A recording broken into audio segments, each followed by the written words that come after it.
নমস্কার, আমার গল্প পাঠ আসরে আপনাকে স্বাগত জানাচ্ছি। শুরু করছি প্রথম আলো উপন্যাসের প্রথম খণ্ডের ৩৮তম পর্ব পড়তে। ভবানীপুর অঞ্চলের তুলনায় উত্তর কলকাতা হরিঘোষের নামে রাস্তাটির পরিবেশের অনেক তফাৎ। ভবানীপুরের ফাঁকা ফাঁকা জায়গায় এক একটি বাড়ি, প্রত্যেক বাড়ির সংলগ্ন কিছুটা বাগান। নিরালা পথে গাড়ি ঘোড়া চলে কম, মাঝে মাঝে এঁদো পুকুর ও ঝোপ জঙ্গল।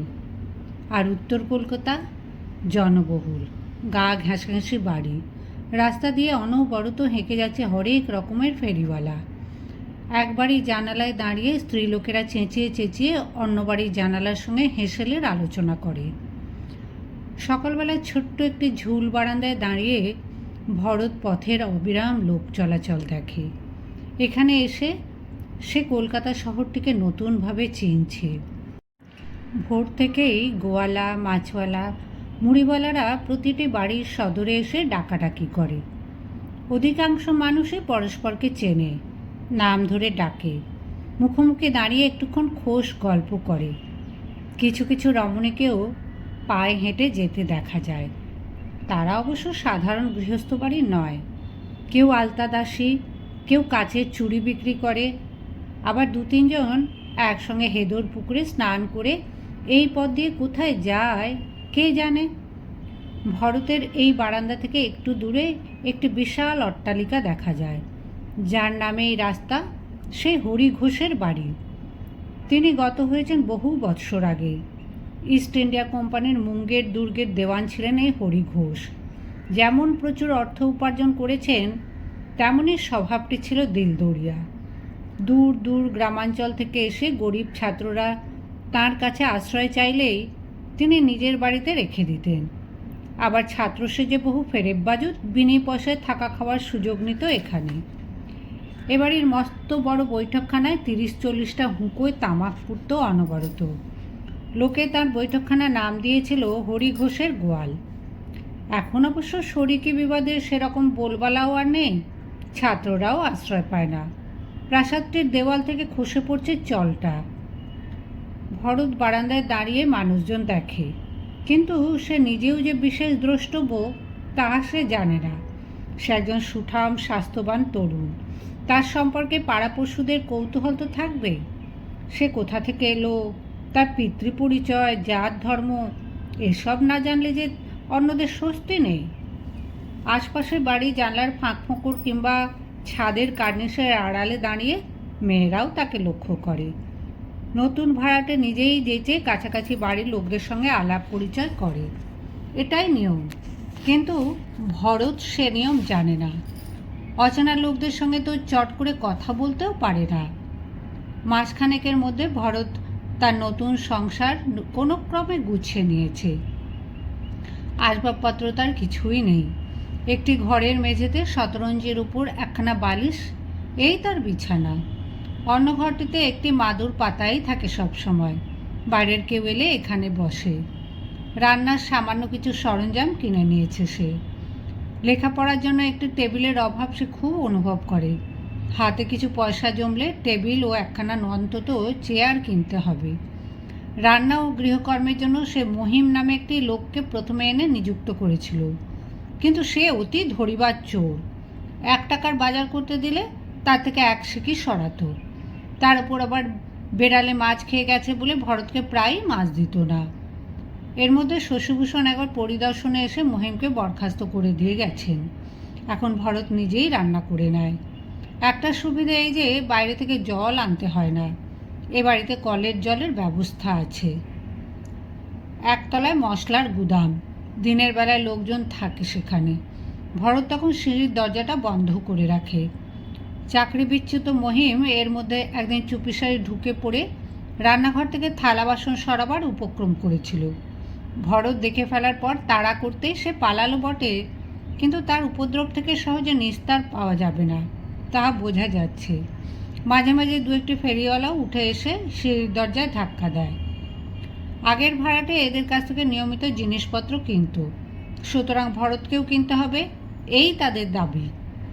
আগে ছিল 7-8 জনের একটি পরিবার, কোনো রকমের মাথা গুঁজে থাকতো এই 2টি ঘরে। আর ভরত মোটে একা। তাছাড়া তিলকুটো, চন্দ্রপুলি, নারকোল নাড়ু কিংবা কাশির বেগুন আর রাঁচির ফুলকপি তার কতই বা লাগতে পারে। ভরতের কলেজের বন্ধুরা আসে মাঝে মাঝে। এক চমকপ্রদ আগন্তুকও এসে পড়েছিল একদিন। এ বাড়িতে এসে পড়াশোনার প্রতি মনোযোগ অনেকটা নষ্ট হয়ে গেছে ভরতের। সব সময় তার মনের মধ্যে একটা অপরাধ বোধ কাজ করে।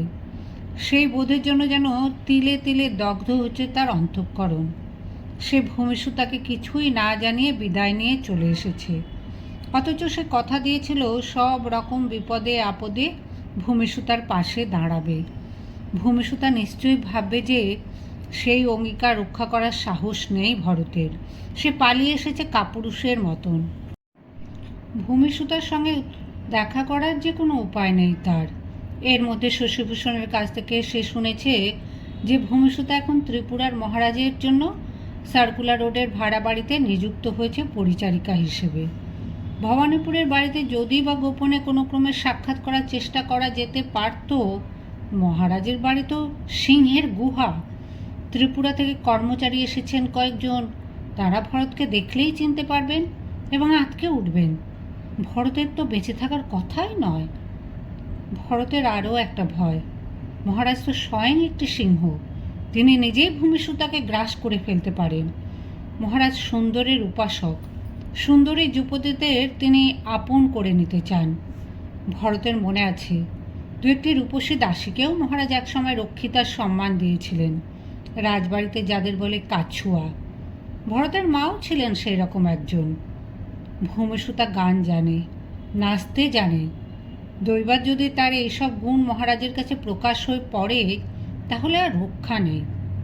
ভূমিসুতাকে মহারাজের নিভৃত কক্ষে দণ্ডায়মান অবস্থায় দৃশ্যটি কল্পনা করা মাত্র ভরতের রক্ত চঞ্চল হয়ে ওঠে। অথচ শশীভূষণকে যে মুখ ফুটে কিছুই বলতে পারে না ভরত। শশীভূষণ এর মধ্যে একবার মাত্র এসেছিলেন এ বাড়িতে। তিনি ভরতকে তার সঙ্গে দেখা করতে নিষেধ করেছেন। তিনি নিজেই সময় সুযোগ মতন খোঁজ নিতে আসবেন। ভূমিসুতাকে যে এর মধ্যে সার্কুলার রোডের বাড়িতে স্থানান্তরিত করা হবে তা কল্পনাও করতে পারেনি ভরত। ভবানীপুরের বাড়িতে মণিভূষণের লুব্ধ দৃষ্টি থেকে ভূমিসুতাকে রক্ষা করার জন্য নজর রাখতেন মণিভূষণের স্ত্রী, কিন্তু মহারাজের গ্রাস থেকে তাকে রক্ষা করবে কে? ভরতের পক্ষে অগম্য এক প্রাসাদে যেন বন্দিনী হয়ে রয়েছে ভূমিসুতা। সে প্রাসাদ যে কেন ভরতের কাছে অগম্য, ভূমিসুতা তাও তো জানতে পারবে না। শশীভূষণকে কি বলবে ভরত? সে এখনও বেঁচে আছে শশীভূষণের কৃপায়। তার নিজস্ব উপার্জন কিচ্ছু নেই। শশীভূষণ এই সংসার পাতা ও কলেজে পড়ার খরচ না দিলে তাকে রাস্তার কাঙালিদের মধ্যে আশ্রয় নিতে হতো। বইয়ের পৃষ্ঠা খোলা থাকে। ভরতের মাঝে মাঝে মনে হয় আর কলেজে লেখাপড়া শিখে কী হবে, তার বদলে চাকরি খোঁজাই উচিত। স্বাবলম্বী হতে না পারলে তার ইচ্ছের কোনো স্বাধীনতাও থাকতে পারে না। পরাশ্রয়ী পুরুষের আবার পৌরুষ কি? এক সন্ধ্যাবেলা ভরত কাঠের উনুন জ্বালিয়ে একটা কেতলিতে জল গরম করার জন্য চাপালো। ইদানিং তার খুব চায়ের নেশা হয়েছে। সে ঘন ঘন চা খায়। চায় খিদে কমে। বন্ধুরা কেউ এলে ভরতের বানানো চায়ের তারিফ করে। জল ফুটে উঠলে ভরত কেতলির মধ্যেই খানিকটা দুধ, চায়ের পাতা আর চিনি ফেলে দেয়। তারপর গেলাসে ঢালার সময় ছেঁকে নেয় এক টুকরো ন্যাকড়ায়। একবারে তার 3 গেলাস চা হয়। হ্যারিকেন জ্বালেনি ভরত। বাড়ির কাছে রাস্তায় একটা গ্যাসের বাতি জ্বলে। তার খানিকটা আভাত আসে তার ঘরে। পড়াশোনা করার সময় ছাড়া অন্য সময় হ্যারিকেন না জ্বেলে ভরত কেরোসিনের খরচ বাঁচায়। হঠাৎ একটা শব্দ শুনে ফিরে তাকাতেই ভরতের বুক কেঁপে উঠল। দরজার কাছে দাঁড়িয়ে আছে একটি মানুষের মতন ছায়া মূর্তি। মানুষ না অন্য কিছু? মানুষ কি করে হবে? মানুষ কি করে আসবে এখানে? একটু আগে ভরত নিজের হাতে দোতলায় ওঠার সিঁড়ির দরজা বন্ধ করে দিয়ে এসেছে। টিনের দরজা খোলা বন্ধ করার সময় ঝ্যানঝ্যান শব্দ হয়, সেরকম শব্দও শোনা যায়নি। ভরতের একমাত্র অস্ত্র একটা দরজার আলগা খিল। মাঝে মাঝে বেড়াল তাড়াবার জন্য সেটা ব্যবহার করতে হয়। দুর্বল গলায় কে কে বলতে বলতে ভরত খিলটা খুঁজতে লাগলো। ছায়ামূর্তি ঘরের মধ্যে ঢুকে এসে বলল, নমস্কার গো দাদা, নমস্কার। ভালো চায়ের গন্ধ পেয়ে চলে এলুম গো। এবারে ভরত দেখতে পেল একটি বেশ রোগা আর লম্বা লোক তার দিকে তাকে হাসছে। ভূত প্রেত যদি না হয় তাহলে ভরতের সঙ্গে গায়ের জোরে সে পারবে না। লোকটি বলল, কি গো, ভয় পেলে নাকি গো দাদা?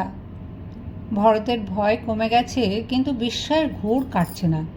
সে জিজ্ঞেস করলো, আপনি কে? এখানে এলেন কি করে? লোকটি বলল, বাহ, নেতাইবাবু আপনাকে বলে যায়নি? আমি তো মাঝে মাঝেই আসি। নিতাইবাবুকে? আগের যিনি ভাড়াটে ছিলেন, আমায় বড্ড স্নেহ করতেন গো। তেনার পত্নীকে আমি বড় মামি বলে ডাকতুম। পাশের বাড়িতেই থাকি তো, পিঠোপিঠি বলতে পারেন। আপনি কি করে এলেন সেটাই আমি বুঝতে পারছি না। ওহো, সেটা বোঝেননি বুঝি? ছাদ টপকে চলে আসি, বেশ সুবিধে হয়। এ বাড়িতে তো ছাদ নেই। কি যে বলেন দাদা, ছাদ ছাড়া কি বাড়ি হয়? ছাদের সিঁড়ি নেই, তাই বলুন। ন্যাড়া ছাদ।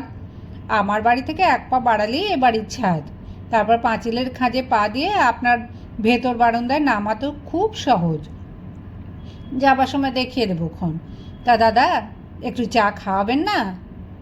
ভরত হ্যারেনকেনতে জানল। লোকটির বয়স 30-এর বেশি নয়। রং বেশ ফর্সা, খাড়া নাক, দাড়ি গোঁফ নেই, মাথার সামনের দিকটা কামানো, পেছন দিকে গোছা করে টিকি। গায়ে জামা নেই, ধুতির খুঁটটাই জড়ানো, ঠোঁটে একটা স্থায়ী হাসি আঁকা। ভরত আরেকটি গেলাসে চা ঢালল। তাতে সুরুত সুরুত করে চুমুক দিয়ে লোকটি বলল, আহ, বড় ভালো, বড় ভালো। খেয়ে যেন প্রাণটা জুড়োলো। আমাদের বাড়িতে চা হয় না। কি দুঃখের কথা দাদা বলবো আপনাকে। বাড়িতে ইচ্ছে মতন কিছু খেতে পারি না। কথায় কথায় গিন্নির মুখ ঝামটা। আমার নাম বাণী বিনোদ ভট্টাচার্য, ঠাকুরদার দেওয়া নাম। পাড়ার লোকে অবশ্য আমায় ঘণ্টা ভট্টাচার্য বলে। পুরুতগিরি করে খাই তো। এ পাড়ায় ছোঁড়ারা আমায় মান্যই করে না, কিন্তু যজমানদের কাছে খুব ভক্তি শ্রদ্ধা পাই। বুঝলেন, কায়স্থবাড়ির মোটা মোটা বাবুরা আমার পায়ে হাত দিয়ে পেন্নাম করে। শোভাবাজারে যে বসাকদের বাড়ি আছে, সে বাড়ির গিন্নি আমার পা ধোয়া জল পর্যন্ত খায়। তবেই বুঝুন। এই অনাহুত অতিথিটিকে পছন্দ অপছন্দ করার কোনো প্রশ্নই নেই। নিজের থেকেই সে গলগল করে কথা বলে যেতে লাগলো, এবং একটু পরেই সে আর এক গেলাস চা দাবি করল। লোকটির কথা বলার ভঙ্গিতে বেশ কৌতুক বোধ করা যায়। ভরতের শুনতে খারাপ লাগছে না। রান্নাঘরের কল খুলে ভরত কেতলিতে জল ভরতে যেতেই পুরুষ ঠাকুরটি আঁতকে উঠে বলল, আরে সর্বনাশ, আগের বারের চাও এই জল দিয়ে বানিয়েছিলেন? আপনি আমার জাত মেরে দিলেন যে গো দাদা। হায় হায় হায়, এমন জানলে কি খেতুম গো। এর চেয়ে যে বিষ খাওয়া ভালো ছিল। ম্লেচ্ছদের জল খেতে হলো বামুনের ছেলেকে। ভরত ঘাবড়ে গিয়ে বলল, ম্লেচ্ছদের জল মানে? বাণী বিনোদ খেঁকিয়ে উঠে বলল, তাও বোঝেন না? সাহেব বেটারা তো হিন্দুদের জাত মারবার জন্য ঘরে ঘরে এই জল পাঠাচ্ছে, আর মনে মনে বলছে, খাস শালারা, এই গরু শুয়োরের চর্বি মেশানো জল খা, এই জল খেয়ে নরকে যা। ভরত বলল, কলের জল পাঠাবার ব্যবস্থাটা সাহেবরা করেছে বটে, কিন্তু তাতে গরু শুয়োরের চর্বি মেশানো থাকবে কেন? দেখুন না, পরিষ্কার জল। পরিষ্কার না ছাই, ফিটকিরি দিয়ে দেয়। এই জল তুলে কোথা থেকে তা জানেন? পলতা থেকে। কেন, আমাদের আহিরিটোলায় গঙ্গা নেই? ম্লেচ্ছ বেটারা পলতার কাছ থেকে গঙ্গা জল তোলে। তার কারণ ওখানে গো ভাগাড় আছে। সব ষড়যন্ত্র, বুঝলেন, ষড়যন্ত্র। ভট্টাচার্য মশাই, আমি খবরের কাগজে একটা আর্টিকেল পড়েছি। গঙ্গার জল এখানে নোনতা, একমাত্র পলতার কাছেই জলে নুনের ভাগ কম। সাহেবরা টেস্ট করে দেখেছে, তাই ওখান থেকে জল তোলার ব্যবস্থা হয়েছে। ওসব বুঝরু কি, বুঝলেন? লম্বা লম্বা পাইপে করে যে জল আনে, সেই পাইপগুলোর জড়ো মুখে গরুর চর্বি দেয় কিনা তা আপনার ওই আর্টিকেলে লেখেনি। প্রথম প্রথম দিত বোধ হয়, এখন দেয় না। আপনার দেশ কোথায়? কলকাতার মানুষ যে নন তা তো বুঝতেই পারছি। আমার বাড়ি আসামে। বাঙাল দেশের ওপারে তো। বাঙাল দেশের ছেলেরা জাত ধর্ম মানে না। কলকাতা এসে শোর গরু খায়, মদ গেলে, আবার দেশে ফিরে সাধু সাজে। আপনি তো আগের ভাড়াটেদের কাছেও চা খেতে আসতেন। তখন এসব কলমল ছিল না। বাড়িওয়ালা নতুন জলের লাইন নিয়েছে, তাতে আমাদের বাড়ি শুদ্ধ অপবিত্র হয়ে গেছে। ভট্টাচার্য মশাই, আপনার তাহলে গঙ্গার জলের পবিত্রতায় বিশ্বাস নেই? আমি তো শুনেছিলাম গঙ্গার জলে সব কিছু শুদ্ধ হয়ে যায়, কত পাপি তাপি উদ্ধার পায়, আর এই ম্লেচ্ছদের বসানো পাইপ শুদ্ধ হবে না? এবারে বাণীবিনোদ ভট্টাচার্য একগাল হেসে বলল, এটা আপনি ঠিক বলেছেন দাদা। পলতার ঘাট হোক আর আহিরিটোলার ঘাট হোক, গঙ্গার জল হচ্ছে শিবের জটা থেকে নেমে আসা মা জাহ্নবীর জল। কত গরু মোষ মানুষের মরা এই জলে ভেসে যায়। নিন, আবার চা বসান। এরপর প্রায় সন্ধ্যের দিকে চায়ের লোভে বাণীবিনোদ ছাদ টপকে আসে ভরতের কাছে। এই বয়সে তার 2টি স্ত্রী ও 7টি সন্তান। তার মধ্যে প্রথম স্ত্রী ও 4টি সন্তান থাকে হালি শহরে, কলকাতায় দ্বিতীয় সংসার। লোকটি লেখাপড়া বিশেষ শেখেনি, সংস্কৃত উচ্চারণ শুদ্ধ নয়, কিন্তু টুকটুকে ফর্সা চেহারা, মাথায় অত বড় শিখা, গলায় ধপধপে পইতে, তার ওপর নামাবলি গায়ে দিলে বেশ আকর্ষণীয় ব্যক্তিত্ব মনে হয়। কলকাতার অনেক ধনী পরিবারে তার যাতায়াত আছে। একমাত্র পুরুত ঠাকুরের পক্ষেই যে কোনো রক্ষণশীল হিন্দু পরিবারে একেবারে অন্দর মহলে প্রবেশ করা যায়। অভিজাত অসূর্যস্পর্শা রমণীরাও এই একটি পুরুষ মানুষের কাছাকাছি বসার অধিকার পায়। সেই সব অন্দরমহলের অনেক রসালো কাহিনী জানে বাণীবিনোদ। ভরত শুনতে না চাইলেও তার কোনো উপায় নেই, বাণীবিনোদ বলে যাবেই। 2টি সংসার চালাবার জন্য বাণীবিনোদ পয়সা উপার্জনের কোনো পন্থাই ছাড়ে না। ভরত একদিন শুনে আশ্চর্য হলো যে পুরুতগিরির একটি উপরি আয়ের পন্থা হলো চিঠি চালাচালি করা। অন্তপুরের অনেক রমণী স্বামীর সোহাগ বঞ্চিতা, তাদের কারুর কারুর উপপতি থাকে। কোনো কোনো গৃহিণী স্বামীকে লুকিয়ে সোনা দানার বন্ধকি কারবার করে। বাড়ির সঙ্গে যোগাযোগের জন্য সবচেয়ে নির্ভরযোগ্য উপায় হচ্ছে পুরুত ঠাকুরের মারফত চিঠি বা জিনিসপত্র আদান প্রদান। কোনো এক মিত্তির বাড়ির কর্তামশাই প্রায় ইয়ারবক্সিদের নিয়ে বহরমপুরে যান, 3-4 দিন ফেরেন না। সে বাড়ির তরুণী বধূটি সেই সময় পুরুতের হাতে তার প্রেমিকের কাছে চিঠি পাঠায়। সেই কটি রাত প্রেমিক প্রবরই কর্তামশায়ের খাট দখল করে থাকে। এইসব শুনতে শুনতে ভরতের মাথায় একটি চিন্তার উদয় হলো। সে জিজ্ঞেস করল, ভট্টাচার্য মশাই, আপনার কি সব যজমান বাঁধা? নতুন যজমান নেন না? বাণীবিনোদ বলল, বাঁধা যজমানে তেমন লাভ নেই রে দাদা। যাদের বাড়িতে বিগ্রহ আছে তাদের বাড়ি রোজ ঘণ্টা নেড়ে ফুল বেলপাতা ছিটিয়ে এলে মাসে মোটে 2-3 টাকা দেয়। বিয়ে পৈতে শ্রাদ্ধ এইসব কাজ পেলে তবে না মোটা কিছু আসে, সেরকম আর কটা হয়। ভরত বলল, কলকাতায় অনেক রাজা মহারাজা এখন বাড়ি করছেন। জয়পুরের রাজা, মহীশূরের রাজা, পাতিয়ালার রাজা, এদের কত বড় বড় বাড়ি, কত মানুষজন, কিছু না কিছু তো লেগে থাকারই কথা সেখানে। সেরকম কোনো রাজবাড়িতে কাজের ব্যবস্থা করতে পারেন না? বাণীবিনোদ বলল, সেরকম পেলে তো বর্তে যায়। তবে কি জানো, কলকাতা শহরে আমার মতন পুরুত্ব কম নেই। 1 ফোঁটা রসের গন্ধ পেলেই সব শালা মাছির মতন ঝাঁক বেঁধে সেদিকে ছোটে। এই তো গত বৃহস্পতিবারে জানবাজারের রানী রাসমণির বাড়িতে বামুন খাওয়ালো, অবারিত দ্বার, বুঝলে? যার গলায় পইতে থাকবে সেই গেলে খেতে পাবে, দক্ষিণে পাবে। গিয়ে দেখি কি, ওরে বাপ রে বাপ, গলায় মোটা মোটা পইতে ঝুলিয়ে প্রায় 1000 খানেক বামুন গিয়ে সেখানে পাত পেরে বসেছে। দেখে তো আমার চক্ষু চড়ক গাছ। এত বামুনের সঙ্গে কম্পিটিশান, দিন দিনই তো আমার কাজ কমে আসবে। মাগ ছেলেপুলেকে খাওয়াবো কি? ভরত বলল, আমি আপনাকে একটা খবর দিতে পারি। ত্রিপুরার মহারাজ কলকাতায় সদ্য সদ্য একটা বাড়ি নিয়েছেন। মহারাজের দেবদ্বিজে খুব ভক্তি। আপনি দেখুন না, যদি সেখানে কোনো কাজ পান। বাণীবিনোদ বলল, কেমন দ্বারের মহারাজ? ত্রিপুরাটা আবার কোথায়? ভরত বলল, ত্রিপুরা একটা স্বাধীন রাজ্য, আপনি নামই শোনেননি? মহারাজ খুব তিলদরিয়া। আপনার উপর সন্তুষ্ট হলে হয়তো আপনাকে নিজের হাত থেকে হীরের আংটি খুলে দিয়ে দেবেন। বিনোদ বিহারী এবার উৎসুক হয়ে বলল, কোথায়? সে বাড়িটা কোথায়? তাহলে একবার চেষ্টা করে দেখতে হয়। এনারা কি বাংলায় কথা বলেন? ভরত বলল, হ্যাঁ, বাংলা তো বটেই। মহারাজ বৈষ্ণব পদাবলী পড়তে ভালোবাসেন, কিন্তু মুখস্থ করে নেবেন। বাণীবিনোদ বলল, তবে তো মার দিয়া কেল্লা। আমি চণ্ডীমঙ্গল গড়গড় করে মুখস্থ বলতে পারি, শুনবে? ভরত ধরেই নেয় বাণী বিনোদ ভট্টাচার্য সার্কুলার রোডের বাড়িতে পুরোহিত হিসেবে নিযুক্ত হবে এবং অন্দরমহলে প্রবেশ অধিকার পেয়ে যাবে। তাহলে ভূমিসুতার সঙ্গে ওর দেখা হবে অবশ্যই। ভবানীপুরের বাড়িতে ভূমিসুতাই এক এক সময় ঠাকুরঘর সাজাতো। ভোরবেলায় পুজোর ফুল তুলতে যেত বাগানে। শশীভূষণ জানেন সে কথা।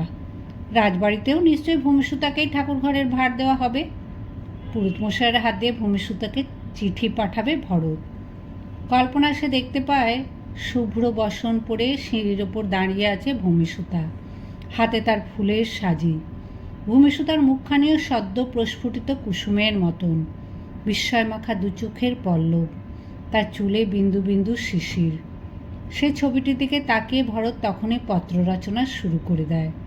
ভূমি, তুমি আমাকে ভুল বুঝিও না, আমাকে নীতিহীন মিথ্যাবাদী ভাবিয়া ঘৃণা করিও না। আমি অসহায়, অপরের ইচ্ছা অনুযায়ী আমাকে চলিতে হয়। তবু আমি একদিন না একদিন অবশ্যই তোমার পাশে গিয়া দাঁড়াইব।